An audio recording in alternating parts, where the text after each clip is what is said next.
Bonjour, je voudrais partager à chaud une préoccupation que j'ai actuellement dans mon esprit. J'aurais bien voulu faire un texte, mais le texte aurait été trop long. Et puis j'ai eu l'impression que le texte ne suffirait pas à exprimer. Donc du coup, je préfère le faire sous forme de vidéo, sachant que la vidéo va rester et puis à tout moment on pourra la consulter. Je voudrais particulièrement interpeller encore les chrétiens contemporains, ceux qui se reconnaissent de Christ, à être conscients. Parce que j'ai l'impression que les chrétiens contemporains ont du mal à être conscients. Vous voyez, on a l'impression que les chrétiens d'aujourd'hui subissent le christianisme ou subissent leur christianisme, subissent leur relation avec Dieu comme si on le leur avait imposé. C'est pour ça qu'aujourd'hui, il faut carrément faire le gendarme derrière les chrétiens. Il faut leur mettre la pression pour qu'ils lisent la Bible. Il faut leur mettre la pression pour qu'ils prient. Il faut leur mettre la pression pour qu'ils confessent le péché qu'ils ont commis. Il faut leur mettre la pression pour qu'ils évangélisent, qu'ils parlent de Christ. Il faut leur mettre la pression en tout. C'est comme si ils n'avaient pas de conscience. Ils n'avaient pas de vie en eux. Comme si ils étaient totalement vides. Et là, c'est un peu curieux. C'est un peu curieux parce que, je ne sais pas, peut-être qu'il y aura un grand analyste qui va me permettre de comprendre. Mais je vais un peu me référer. Aujourd'hui, nous sommes leaders. Hier, nous avons été disciples. Nous avons été sous des leaders. Nous n'avons pas toujours été leaders. Je n'ai pas souvenir, par exemple, dans mon cas, que mon pasteur ait eu besoin de faire la police derrière moi pour que je lise la Bible. Je me rappelle que c'était un besoin. Je me rappelle que c'est un besoin. Je me rappelle que lorsque j'ai eu ma première nuit de prière personnelle, c'était un besoin. C'est une soif. J'avais envie de quelque chose. Je ressentais un vide. Cette soif, cette sensation de vide me poussait à aller lire la Bible, me poussait à aller prier, me poussait à avoir des moments personnels, des moments d'intimité avec Dieu, des moments de communion avec Dieu.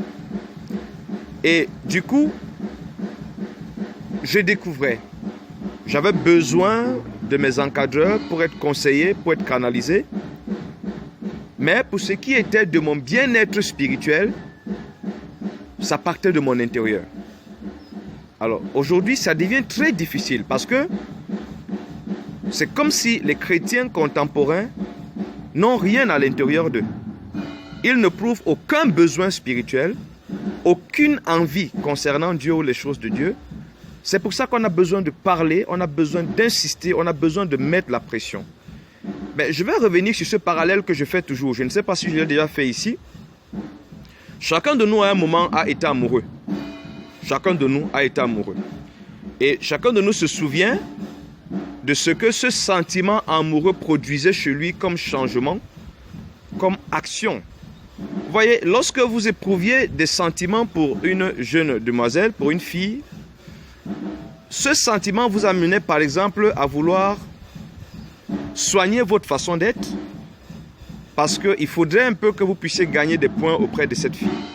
Ce sentiment vous amenait à soigner votre façon de vous comporter, à soigner votre allure, votre présentation physique, parce que vous vouliez gagner quelques points auprès de cette jeune fille. Ce sentiment amoureux vous amenait, par exemple, amener la jeune fille à vouloir faire un petit cadeau, à vouloir faire ceci. Toujours est-il que lorsque vous aviez dans votre cœur quelque chose, un sentiment pour quelqu'un, ce sentiment ne vous laissait pas oisif, ne vous laissait pas inactif.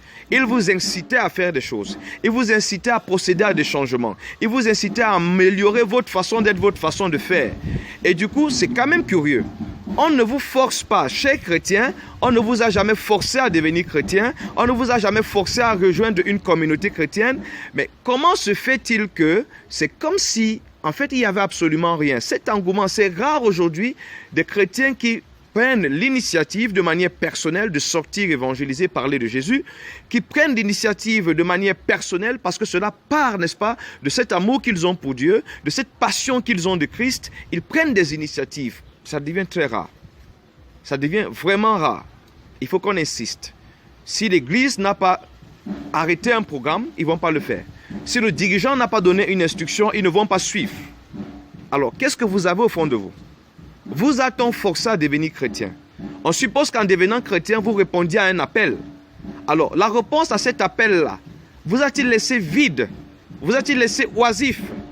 Où est cette flamme, cette passion que vous avez pour le Seigneur? Où est cet amour? Qu'est-ce que cet amour vous pousse à faire? Voici une semaine qui est en train de finir. Votre amour pour le Seigneur. Certains seront dans les lieux de culte, des lieux de prière tout à l'heure à 18h, comme c'est le cas au Cameroun, généralement les vendredis. Quand vous faites votre bilan de la semaine, en dehors des programmes dictés par l'Église, dictés par les leaders, qu'est-ce qui est le fruit de ce battement de cœur que vous avez pour le Seigneur? L'expression de ce battement de cœur, en termes de changement, je veux dire, au niveau de votre caractère, au niveau de votre agenda, au niveau de votre gestion financière, au niveau de beaucoup de choses. Qu'est-ce qui est l'expression de ce battement de cœur que vous aviez?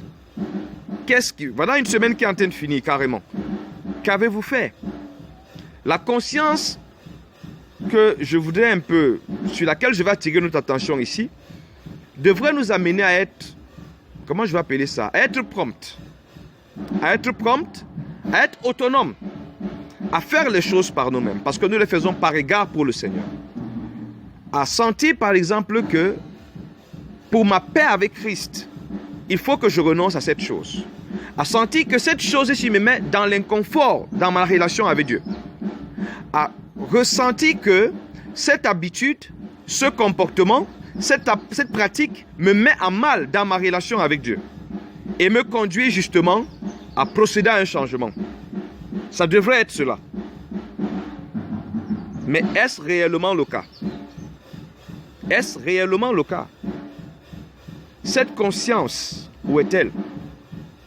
Je voudrais nous appeler. On ne vous a pas forcé. Si vous avez été contraint, vous êtes devenu chrétien par contrainte, arrêtez. Si vous avez rejoint une communauté par contrainte, arrêtez. Vous allez mener une vie chrétienne remplie de frustration et à la limite, elle va devenir nocive et toxique.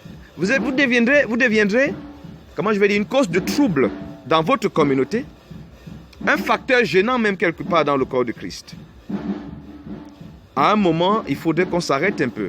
Au juste, pourquoi est-ce que je me lève le matin, le dimanche pour aller au culte? Au juste, pourquoi est-ce que je lis la Bible? Nous aurons certainement l'occasion de revenir là-dessus tout à l'heure.